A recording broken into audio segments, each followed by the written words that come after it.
Pandangan dan sikap hidup. Pandangan hidup.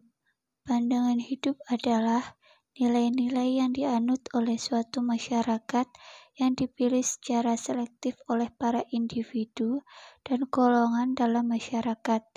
Setiap manusia memiliki keinginan baik maupun buruk. Pandangan hidup bersifat elastis, tergantung kepada situasi dan kondisi, dan dapat dipengaruhi oleh lingkungan hidup di mana manusia tersebut berada. Sumber pandangan hidup berasal dari agama, ideologi maupun hasil perenungan seseorang yang bersifat relatif. Pandangan hidup yang diklasifikasikan berdasarkan asalnya yaitu terdiri dari 3 macam. Yang pertama, pandangan hidup yang berasal dari agama yaitu pandangan yang mutlak kebenarannya. Yang kedua, pandangan hidup yang berupa ideologi yang disesuaikan dengan kebudayaan dan norma yang terdapat pada negara tersebut. Yang ketiga, pandangan hidup hasil renungan yaitu pandangan hidup yang relatif kebenarannya. Sikap hidup. Sikap hidup adalah keadaan hati dalam menghadapi hidup ini. Sikap itu bisa positif, bisa negatif, apatis, atau sikap optimis atau pesimis. Bergabung pada pribadi orang itu dan juga lingkungannya, sikap hidup mengacu kepada sikap etis dan sikap tidak etis. Sikap etis yang pertama, sikap lincah. Yang kedua, sikap tenang. Yang ketiga, sikap halus. Yang keempat, sikap berani. Yang kelima, sikap efektif. Yang keenam, sikap rendah hati. Yang ketujuh, sikap bangga. Sikap tidak etis. Yang pertama, sikap kaku. Yang kedua, sikap gugup. Yang ketiga, sikap kasar. Yang keempat, sikap takut. Yang kelima, sikap pasif. Yang keenam, sikap angkuh, yang ketujuh sikap rendah diri, dan lain-lain. Selanjutnya yaitu pandangan dan sikap hidup pada novel Burung-Burung Manyar. Di dalam novel Burung-Burung Manyar terdapat pandangan hidup yang sama dengan penulisnya, mulai dari aspek ekonomi dan pendidikan. Contoh, seperti di dalam novel yang menceritakan tokoh Teto yang melanjutkan pendidikannya di luar negeri. Hal tersebut sama dengan sang penulis yang melanjutkan studinya di universitas yang sama dengan B.J. Habibie, yaitu di Jerman. Dengan adanya hal tersebut, pendekatan ekspresif yang berkaitan atau berhubungan erat dengan kehidupan pengarangnya dapat terlihat jelas dari biografi yang tersirat dalam novel Burung-Burung Manyar. Pandangan dan sikap hidup dalam aspek ekonomi. Teto berasal dari keluarga yang cukup terpandang. Ayahnya masih keturunan bangsawan keraton, sedangkan ibunya keturunan Indo-Belanda. Segala kemauan Teto selalu dituruti oleh kedua orang tuanya. Ayahnya, Letnan Barjabasuki, menjabat kepala Garnisun Divisi 1 di Magelang. Dengan demikian, Teto bebas bergaul dengan anak-anak Belanda maupun Indo-Belanda. Kutipan yang sama terdapat pada kalimat seperti ini. Tentu saja Mami sama sekali tidak suka dengan kekolonganku. Maklumlah, anak letnan kerajaannya bersekolah di sekolah dasar kaum Eropa, masih ningrat keraton, bahkan Surakarta segala, telanjang di sekolah Kabak Tai, tanpa suatu keluyuran dengan anak-anak kolong kampungan. Sampai hitam daya aku ini.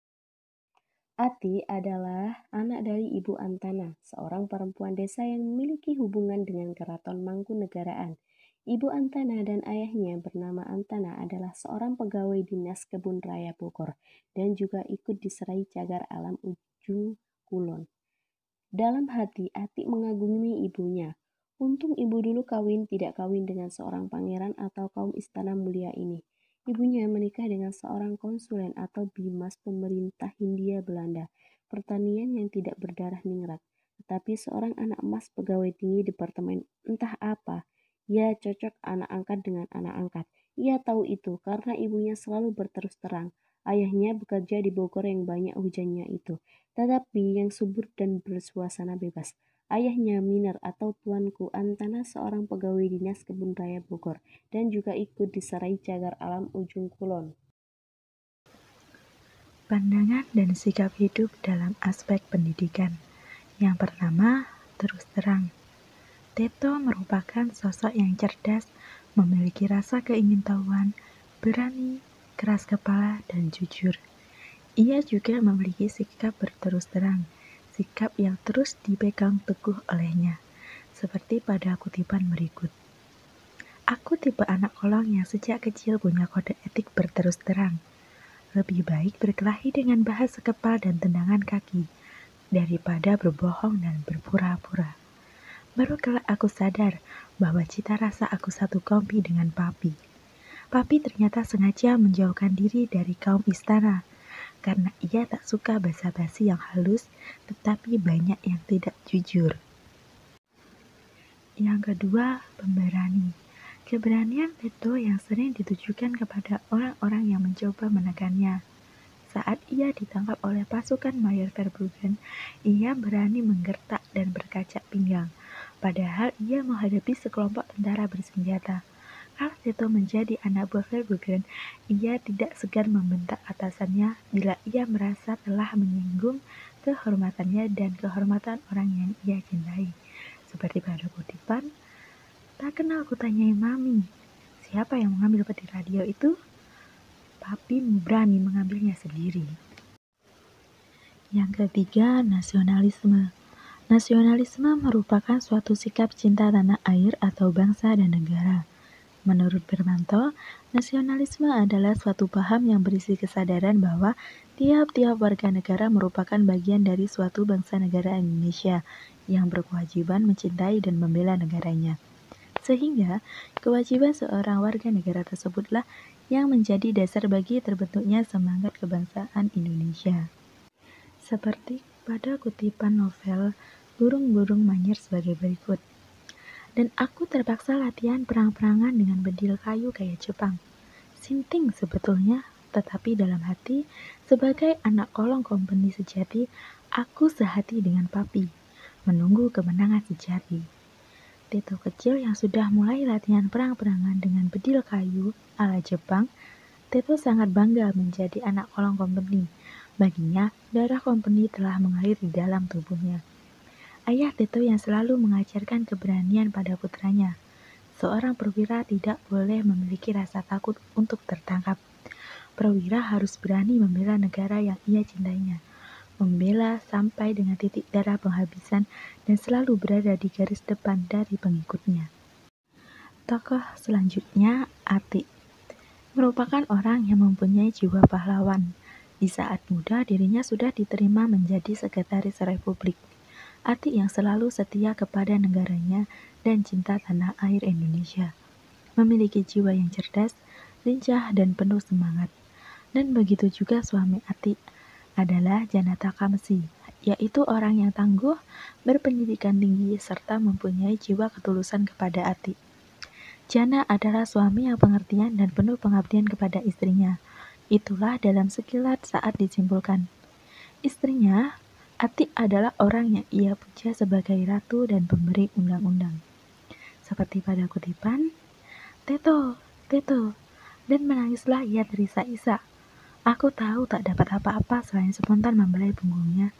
Dan mata tolol memandang suaminya Janata Kamsi, yang mengangguk-angguk tersenyum, seolah seorang ayah yang penuh pengertian melihat anaknya yang bertemu kembali dengan kasih yang sudah lama ia tunggu.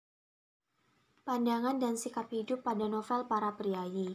Di dalam novel Para Priayi ini terdapat pandangan hidup yang sama dengan penulisnya, mulai dari aspek ekonomi, pendidikan, agama, maupun ideologi yang tersirat. Contohnya seperti di dalam novel berlatar tempat di Madiun atau Ngawi, hal ini sama dengan latar tempat penulis sendiri yaitu Umar Khayyam yang lahir di Kabupaten Ngawi. Di dalam novel juga tidak terlepas dari dunia pendidikan yang berlatar belakang di Yogyakarta, tepatnya di HIS, yang juga tak lain adalah tempat pendidikan yang ditempuh oleh penulis atau Umar Khayyam yang menjadi guru besar Fakultas Sastra di Universitas Gadjah Mada. Dengan adanya hal tersebut, pendekatan ekspresif yang berkaitan atau berhubungan erat dengan kehidupan pengarangnya dapat terlihat jelas dari biografi penulis yang tersirat dalam novel Para Priayi. Pandangan dan sikap hidup dalam aspek ekonomi. Di dalam novel para priayi ini, aspek ekonomi yang paling menonjol di bidang pekerjaan yaitu menjadi seorang petani, karena kebanyakan masyarakat adalah seorang petani, baik yang memiliki sawah maupun yang hanya mengurus sawah orang lain. Namun meski begitu, orang tua selalu memberi dukungan penuh agar anak-anaknya dapat meneruskan pendidikan dan bisa menjadi seorang priayi. Maka, menurut cerita Bapak, keluarlah pernyataan Mbah kepada anak-anaknya. Jangan hanya puas jadi petani, kalian harus berusaha menjadi priayi. Kalian harus sekolah. Rupanya, perintah dari Mbah Martodikromo tidak dapat dilaksanakan oleh anak-anaknya. Semuanya, termasuk bapak saya, tidak ada yang dapat menyelesaikan sekolah. Itulah orang tua saya menghendaki betul saya menyelesaikan sekolah. Dari kutipan di atas dapat disimpulkan bahwa aspek ekonomi dalam pekerjaan dominan adalah seorang petani. Namun setiap orang tua mendorong anak-anaknya agar tetap melanjutkan sekolah agar dapat menjadi seorang priayi. Adapun kutipan yang membahas mengenai penghasilan yang didapatkan masyarakat dalam novel priayi. Pada waktu angin berhembus pelan atau pada siang hari yang sangat panas, sawah-sawah itu jadi kelihatan berombak-ombak seperti satu lautan hijau yang luas. Itulah sawah-sawah Pak Lurah, Pak Jagabaya, Dorosetten, Kedung Simo. Barulah sawah-sawah petani kecil seperti bapak saya. Hanya saja bapak sangat beruntung boleh mengerjakan separuh dari sawah Dorosetten hingga bisa mencukupi kebutuhan hidup kami. Karena mendapat kesempatan mengerjakan sawah Dorosetten itu pula, maka hubungan Dorosetten dengan bapak saya jadi akrab. Tentu saja, akrabnya hubungan seorang Dorosetten yang priayi dengan Atmokasan seorang petani desa. Aspek ekonomi yang menyangkut bidang pekerjaan, penghasilan, dan pengeluaran dapat dilihat dari sikap dalam bidang pekerjaan, tindakan yang dilakukan untuk meningkatkan penghasilan, cara dalam melakukan pekerjaan, tingkah laku dalam bidang ekonomi, dan pengeluaran yang dibutuhkan. Bagaimana Mr. Hardojo? Apakah Anda tertarik dan merasa terangsang dengan rencana ini? Saya sangat merasa tertarik, Kanjeng Gusti. Apakah Anda siap meninggalkan pekerjaan pada Superman dan pindah di Mangkunegara? Bersedia dan sanggup, Kanjeng Gusti? Cuma itu loh, saya kira Pati Sarwoko sudah memberitahu Menen kalau gaji kami tidak setinggi gaji Superman. Saya sudah diberitahu, Kanjeng Gusti, saya bersedia menerima. Bagus, mudah-mudahan Anda senang bersama kami. Setidaknya bekerja untuk kerajaan kita sendiri, bukan untuk Superman. Begitulah keputusan yang sudah diambil oleh Harjojo. Ia pindah bekerja ke Mangkunegara. Ia diberi waktu hingga akhir tahun pelajaran yang berarti tinggal 1 kuartal lagi. Ketika dalam perjalanannya ke Wanagali, dalam kereta api SS menuju Palian, ia termenung memikirkan perjalanan nasibnya. Seperti aneh perjalanan hidup orang. Siapa yang menyangka ia akan berpindah pekerjaan dari guru HIA Gupermen menjadi semacam guru juga, tetapi ia mesti menghadapi orang-orang tua dan pemuda pedesaan. Sesampainya Harjojo tiba di Wanagali, ia menceritakan keputusan yang telah ia buat kepada kedua orang tuanya. Meskipun sangat mengejutkan, tetapi orang tuanya menerima dengan senang keputusan tersebut, seperti dalam kutipan berikut. Itu keputusan yang baik, keputusanmu membuat bapak ibumu bangga. Bukan karena apa, keikhlasanmu untuk mengorbankan gajimu yang seartu 10 gulden dapat Gupermen demi mengabdikan di Mangkunegara sangat bapak hargai. Pekerjaan Harjojo di Mangkunegara ternyata juga menyenangkan dan penuh dengan tantangan yang menarik. Ia harus sering mengadakan perjalanan inspeksi ke Pawaneon dan ke Wedanan, masuk ke pelosok-pelosok desa. Ia juga mendirikan perkumpulan pendidikan orang dewasa untuk memberantas orang yang buta huruf. Dan selang beberapa tahun kemudian setelah keputusannya berpindah ke Mangkunegara membuahkan hasil, ia sekarang menjadi orang yang sukses. Pandangan dan sikap hidup dalam aspek pendidikan. Dalam novel para priayi, aspek ataupun nilai pendidikan sangat diutamakan bagi setiap orang tua dalam mendidik anaknya. Baik sikap atau tindakan seperti mencium tangan orang tua dengan hormat dan rasa bakti anak kepada orang tua menunjukkan rasa sopan santunnya. Seperti yang dilakukan Sastro Darsono ketika bertemu dengan orang tuanya setelah lama tidak bertemu. Adapun ungkapan atau pepatah seperti mikul dhuwur mendem jero, yang artinya menjunjung tinggi-tinggi keharuman nama keluarga, menanam dalam aib-aib keluarga. Pepatah tersebut artinya sebagai seorang anak, maka wajib untuk menjaga sikap maupun tindakan untuk menjaga nama baik keluarga serta mempertahankan dan menjunjung tinggi martabat keluarga. Sedangkan hal-hal yang menjadi aib keluarga harus ditutup rapat-rapat agar tidak ada yang mengetahuinya dengan alasan untuk menjaga nama baik keluarga. Ungkapan pepatah ini ditanamkan pada diri anak sebagai pendidikan langsung dari keluarga yang menjadikan anak lebih paham pentingnya nama baik keluarga untuk dijaga keharumannya. Ungkapan yang lainnya terdapat pada pesan Atmokasan kepada Sastrodarsono ketika ia memasuki dunia priayi. Orang tua saya menekankan pendidikan menjalani hidup dengan baik dan selamat di dunia. Artinya, baik-baiklah kamu bergaul dengan sesama hidup di masyarakat. Sing tepas lira le marang sepodo-podo. Bertenggang rasalah kamu terhadap sesama hidup le, kata bapak. Jangan mentang-mentang kamu nanti jadi priayi, lehermu terlalu mendongak ke atas. Ingatlah yang di bawahmu masih banyak. Pandangan hidup priayi Jawa dalam aspek pendidikan atau sikap, tindakan, tingkah laku, dan cara religiulitas masih menjadi landasan atau dasar dari setiap aktivitas pendidikan yang mereka jalankan.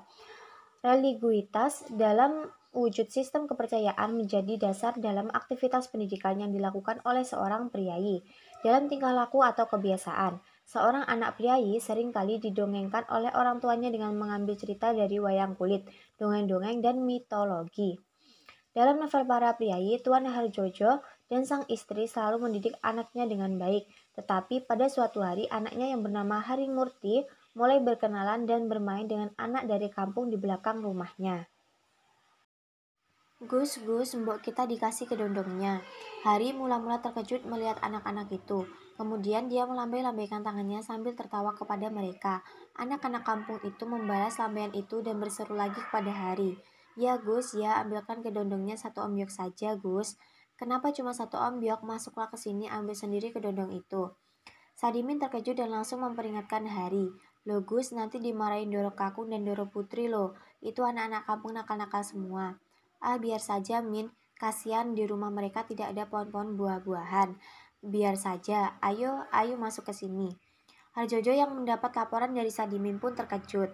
Ia menjadi was-was jika anaknya sampai bermain dengan anak kampung di belakang rumah mereka.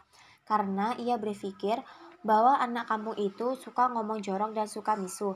Ia juga membayangkan anaknya yang bersih dan bagus pakaiannya itu berada di tengah-tengah gerombolan anak-anak kampung yang kotor dan kumal baju mereka dan mungkin tidak teratur mandi. Pasti banyak di antara mereka yang kudisan dan penuh dengan panu di tubuhnya. Belum lagi keadaan kesehatan mereka yang lain. Sum, anakmu itu loh bagaimana? Mulai main dengan anak-anak kampung, diundang masuk lagi. Ya itulah, tapi dia juga butuh teman bermain. Anak itu cepat sekali tumbuhnya. Baru umur 5, tapi sifat dan gerakannya pada perasaan saya sudah sama dengan anak umur 7 tahun. Tapi, anak-anak kampung itu lain betul dengan Hari loh Sum. Mereka suka omong jorok dan suka misuh. Kita ini orang Mangkunegara loh Sum. Bagaimana kalau omongan anak kita belum sudah tidak karuan?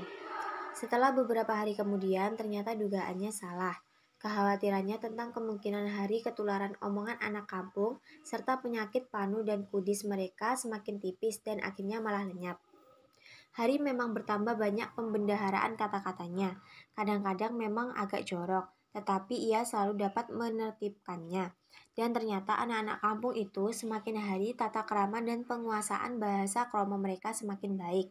Yang sangat menggembirakan hati Harjojo dan sang istri Sumarti adalah perkembangan kepribadian Hari. Ternyata, hal yang dulu mereka harapkan betul waktu anak itu baru lahir adalah semoga dia bisa menjadi anak yang memiliki kepekaan terhadap sesama manusia, bahkan sesama hidup mulai nampak. Hari sangat gampang menaruh belas kepada teman-temannya. Ia semakin percaya bahwa anak itu, atau mungkin anak siapa saja, memiliki sendiri unsur-unsur bumbu-bumbu dalam tubuh, hati, dan otak mereka. Pandangan dan sikap hidup dalam aspek pendidikan di novel para priayi ini sangat mengedepankan sopan santun dan budi luhur yang dimana sejak kecil seorang anak diajarkan untuk saling menghormati juga menghargai orang lain, tidak membeda-bedakan dan bersikap sama rata, tidak tinggi maupun rendah dalam memandang sesama. Pandangan dan sikap hidup dalam aspek agama. Pandangan dan sikap hidup dalam aspek agama dalam novel para priayi ini masih menganut agama Islam abangan, yang dimana agama Islam masih bercampur dengan budaya Jawa dan Hindu. Penganutnya masih melakukan kegiatan tradisi seperti mempercayai dukun yang biasa dipanggil Kiai Jogosimo dan masih membuat sesajen juga selamatan yang diadakan untuk tasyakuran saat memiliki hajat. Hal ini terdapat pada kutipan berikut. Kiai Jogosimo yang sudah terkenal sakti dan ampuh mantra-mantranya, hutan baginya seperti halaman di belakang rumah saja, begitu akrab dan mesra hubungannya dengan hutan seisinya. Harimau, monyet, serta satwa lainnya patuh dan tunduk kepadanya. Begitu pula pepohonan dan batu-batuan di dalam hutan itu. Semuanya menaruh hormat belaka kepada Pak Kiai Jogosimo. Pandangan dan sikap hidup dalam aspek ideologi. Novel para priayi menceritakan waktu pada tahun sekitar abad ke-20 yaitu masa bangkitnya kesadaran nasional di kalangan priayi. Menurut Kartodirjo, masalah kesadaran politik di kalangan priayi pada umumnya tidaklah terlalu menonjol. Jelas bahwa hal itu kesemuanya timbul dari ideologi yang didasarkan atas status quo. Ide status quo itu secara wajar timbul dari lokasi sosio-historis priayi sebagai tulang punggung dalam sistem birokrasi kolonial yang setia, tekun, dan rajin melaksanakan tugasnya. Hidup aman, tentram, serta menikmati kesejahteraan dalam kedudukannya yang terhormat itu. Suatu perubahan yang akan mencapai tingkat politik, menjadikan golongan priayi bersifat konservatif. Hal itu tidak lain disebabkan karena golongan ini sebagai pegawai kolonial secara wajar membela status quo, sehingga perubahannya dianggap sebagai ancaman terhadap kedudukannya itu. Sikap hidup tersebut tampak jelas-jelas dalam perlakuan politik priayi dalam menghadapi gerakan-gerakan pembaharuan pada umumnya dan perubahan politik khususnya. Hal ini tercermin pada sikap para priayi teman Sastrodarsono di dalam novel Para Priayi ketika dikabarkan tentang perbuatan Martoatmojo yang terlibat pergerakan karena membaca surat kabar Medan Priayi, sebuah koran terbiatan kaum pergerakan.